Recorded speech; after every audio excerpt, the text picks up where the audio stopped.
So, guys, tayo ay maghiwa ng gugulayin natin. Gabi, para ng pantaklob sa ulo, di ba? Oh, laki ng dahon. Bagong harvest yan. Lalaki. Ano lang yan, sampung,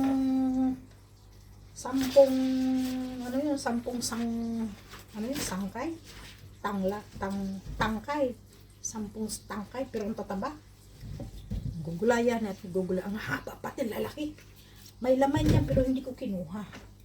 So guys, tingnan nyo kung paano magbalat ng laing ganyan. Binabalatan yan.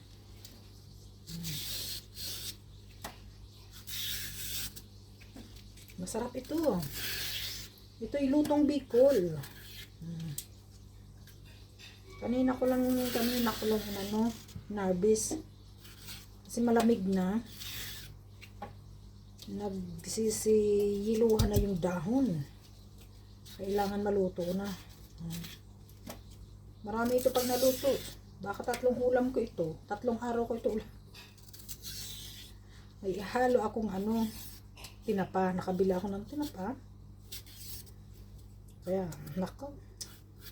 Sarap ng kain ko nito. Bagong presko na laing. First time ko ngayon mag-harvest nito. Last year, nagtanim din ako, pero hindi ko na nagulay, napabayaan ko at kami umalis. Pero ito mataba ngayon. Tapos yung tirang laman, patubuon ko ulit next year. Itinabi ko sa mainit na sa mainit na lugar doon sa aking greenhouse para hindi siya mamatay. Tutubo uli yun. Mga buwan ng Mayo yun, tutubo uli yun. Kaya hindi ko na kinuha yung laman. Malaki siguro ang laman kasi ang bigat. Ganyan ang pagbalat niyan. Kailangan magbuwantes kasi mamumula yung mo. Daliri, ang hirap tanggalin. Yan. Ganyan guys, pag kayo may gabi, ganyan ang pagtanggal ng niyan. Yung panit ng tangkay, ayan, malinis na. Ayan, ganyan yan. Madali lang naman. Tapos yung dahon, hihiwain niya ng pino. Tapos magpapakulo ka ng gata. Ang style ko dito, igigisa ko yung kunting baboy. Igigisa ko sa sibuyas, bawang, luya, yung baboy. Tsaka buhusin yung gata, lagyan mo ng paminta, salts, asin. Tsaka mo pakuluan. Pag yung gata ay basta pakuluan nyo ng gata. Pag matagal pero wala pang 1 oras. So, pag gusto nyo naman talagang may latik, patuyo-tuyuin yung unang gata. Tapos panibagong buhos ng gata para magkalatik ba. Ayun, umaraw. Nag-harvest ako nito kanina, umuulan. Palatikin nyo, tapos sa ibabaw lagyan nyo ng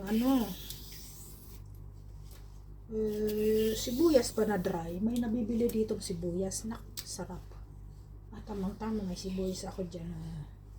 Ang sarap nito. Tapos may sili. Ubos ang bahaw. Talagang first time ko ngayon magulay. At first time ko mag-vlog ng gabi or laing. So, mayroon sa FB, mayroon sa YT, Allah. Pero yung sa YT, special.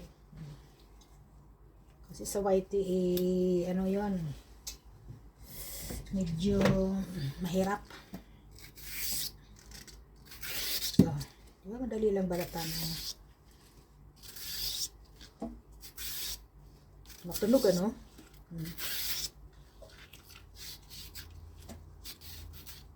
Tagal kong hindi dito nakapagluto. 2020, nasa Pinas ako. Pero hindi ako nakakain ito. Kasi maraming makikita mo. Nakakalimutan mo. Ngayon, dito ka, saka mo naluto. Pipilitan ka talaga lumuto. Lalo na pag nakikita mo sa mga content. Kaya kayo guys, magtanim kayo ng gabi kahit sa paso lang. Sa paso ko lang ito kinuha. Tingnan nyo guys. Oh. Okay, salamat. Ang haba na pala. Panibago.